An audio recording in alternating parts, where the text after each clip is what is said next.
What is up guys? So nagbabalik tayo ngayon sa ating panibagong episode at nakakain ko yung balaklava ko. Ayan. So video, makakasama na natin ang pagbabalik. Ang pagbabalik, napakatagal niyang nawala sa ating eksena. Sa sobrang tagal ng kanyang pagpapahinga ay lumapad na siya. Grabe. Lumapad ka na ba talaga? Yes, lumapad na. Sorry na, hindi ma-maintain ang affect. Alright, so for today's video ay ipapasyal natin si Ate Hilary. Manonood kami ng sine dito sa Robinsons, Manila. Kasi ito yung pinakamalapit na mall dito sa aming bahay. Di siya pwedeng lumayo sapagkat sa kanyang napaka-delicate na kondisyon. Ngayon ay araw ng linggo, August 20. Tama ba? August 20? 20. Oo, 20. Kasi bukas 21. Sa call center kasi ako nagtatrabaho kaya 20 eh. 20. Grabe naman. Dito na nga lang, traffic pa. Oh, na-miss ko kayo guys. Ang dami naghahanap sa akin. Tatanong kailan daw ako babalik. May nag-comment pa nga eh, sabi, hindi daw siya manonood hanggat hindi daw ikaw yung ikaw daw yung kasama ko. Ayan ha, nandito na ako. Dapat maraming share and like yan. Pero hanggang dito lang tayo sa paligid. Hindi tayo pwede lumayo. Hindi tayo pwedeng mag-long ride ng mahaba. After November. After November. Or baka next year. Baka next year hindi na tayo aangkat. Baka magiging rider. Turuan natin siya mag-ride.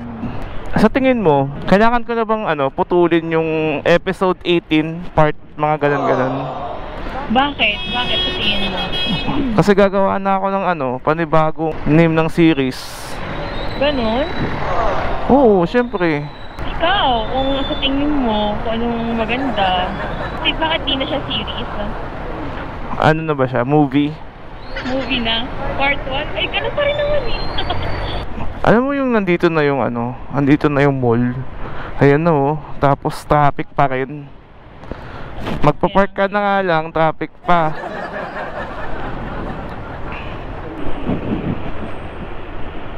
Yun, mahaba din ang pila sa parking. Ay, hindi.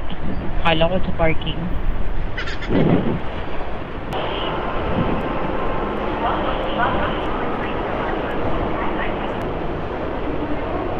Ito yung nagustuhan ko sa lugar na to eh. May sariling parking ang mga Megmike. Ang mga Megmike. Okay. So ayun guys, so priority tayo. Hindi tayo maghahagdan. Hindi ko na kaya maghagdan. Elevator tayo. Ayun.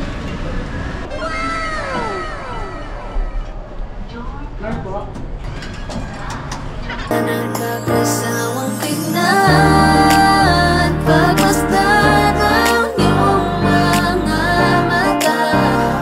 Sana all. Magpapapicture din kasi kami. So yun guys, nandito na kami sa fourth floor ng Robinsons Ermita. And maghahanap kami ng movie na pwede namin papanoorin.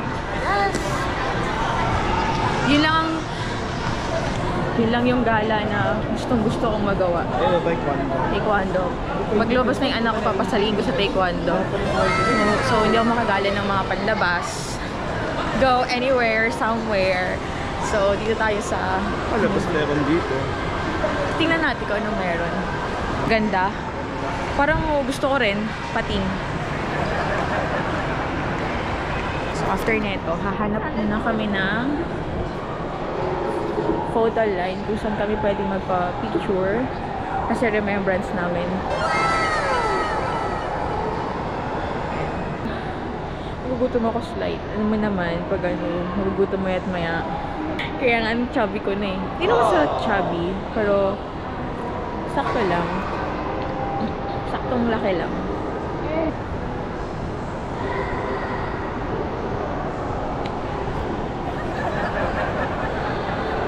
Isa kasi naiinip ako sa bahay. So, ang tagal ko minsan daw nakapasok. Gawa ng sa may pakaramdam. So, gusto ko masyal. Nasa... Sabi ko maganda yung mamasyal, makapaglakad-lakad, baka mamanas yung paa ko. Nagka-cramps pa naman minsan. So yun guys, hanap muna kami ng photo studio dito para magkaroon kami ng picture together. 1, 2, 3, let's go. Kabado pa nung muna, planong makausap. Lakad pa kalmado pero parang nalulula. Aming nakausap, ikaw ang napusuan. Binibining gagawa ng paraan makuha ka. Ikaw. Yan, tapos na kami mag-picture. So ayun guys, habang inihintay namin yung mag 8:30 kasi 8:30 pa yung pasok namin sa loob ng sine, eh kakain muna kami. I am hungry. Kain muna kami ng baby ko. Ngayon at walang iba, okay lang ang mundo man natin ay magkaiba. Mapagod man ako, ikaw ang aking pahinga. Sabay sa salubungin ng umaga ng nakahiga. Sa tuwing kasama kay para akong lumulutang. Kung gaano Ayun guys, inabot na kami ng alas 10 ng gabi. Kakapanood ng Meg. Ayan. Ang ganda. Saraduhan na kami ng mall. Ang ganda shopper. Ang ganda shopper. So ayun, uwi na kami. I hope na nag-enjoy siya sa gabi na ito. Yeah, super enjoy. Siyempre, sino ba namang hindi mag-e-enjoy, diba? Ayan, kung kanina ang daming sasakyan dito, ngayon wala na. Paano kung biglang may lumabas na zombie dyan? Kabilis na lang dyan. Ito makakatakbo ng maayos nun. Kasi mauuna yung tiyan ko. May buntis nga doon sa train to Busan. Takbo, no? Nag-sacrifice yung asawa niya. Oo.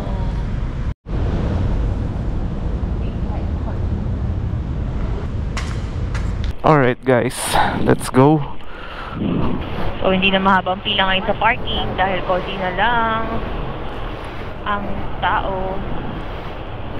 Kaya before umuwi kami galing dito, ang haba ng pila or slide. How much magkano?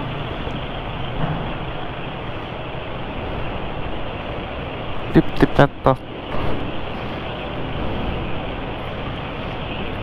Okay, thank you. 50 lang talaga yun. First 3 hours.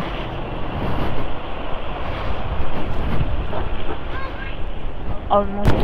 So ayun guys, at bago tayo umuwi, ipapasyal muna natin si Baby Hillary sa Binondo Tramuros Bridge. Yes! Kung saan nagsimula ang lahat. Oshi! Oshi, Minecraft! Nagsimula ang lahat dito lang yan eh. Oo nga no, dito nagsimula ang lahat. Sa Manila Doctors. Ate, pauwi na po ba kayo? Grabe naman yun. Sino mag-aakala? Sa libreng sakay. Ngayon ulit ako nakalabas-labas. Kasi ano lang ako trabaho-bahay. Oo. Bakit kasi di ka lumalabas? Trabaho-bahay lang. Hindi na ako nakakalayo. Around lang. Dito lang sa Maynila. Ayun o, ang daming tambay. Bomba. X-Max ang dala. Bomba. Di mo tayo makaangka sa linya eh. Saka na. Grabe, tinipid naman nila yung ilaw sa tulay. Hindi naman nila binuksan lahat ng ilaw. Oo nga, no?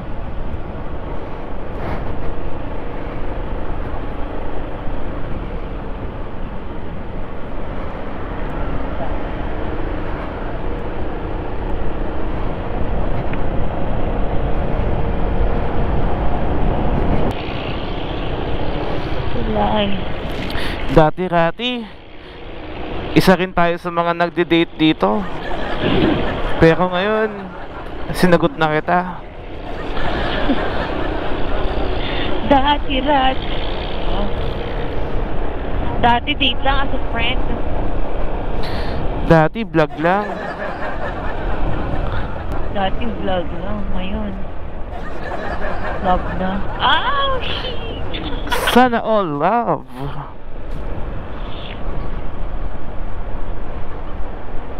Lungkot niya tambayan ngayon. Gusto ko lang masyadong ilaw. Kasi ganitong oras kasi may mga pulis dyan nag-iikot, pinapaalis yung mga tambay. Bawal kasi tumambay dyan. Alright, uwi na tayo. At masyado nang malalim ang gabi ni Cinderella. Kailangan nang umuwi at magpahinga. At magbabay na tayo sa kanila. At tayo ay uuwi na. Uuwi na kami. So ayun guys, at sa mga nagstay hanggang matapos itong video na to, isang mabilis na content kasama si Baby Hillary. Sobra ko kayong nag-miss guys. Sorry kung wala ako ng sobrang tagal. Medyo matagal lang talaga. At kami ay magbabalik sa susunod na kabanata. Daming motor ngayon, no? So yun guys, at kita-kits tayo ulit sa next episode ng Libreng Sakay Serye. Abangan nyo yan. Paalam. Babay ka muna, Ate Hillary. Bye to up to down. Babush! Saya yun ang di ko masukat. Lakas ng amat di kaya ko ginayuma. Hanggang ngayong kapit pa rin sa aking alimuyak. Ba't naka-makeup ka? Kasi magpapapicture. Magpapaganda ka ba para sa akin? For your eyes only. Hindi na sa mata ng iba. Wow! For your eyes only. Mas masaya ako kung mas maganda ako sa mata mo, diba? Wow! Sana all.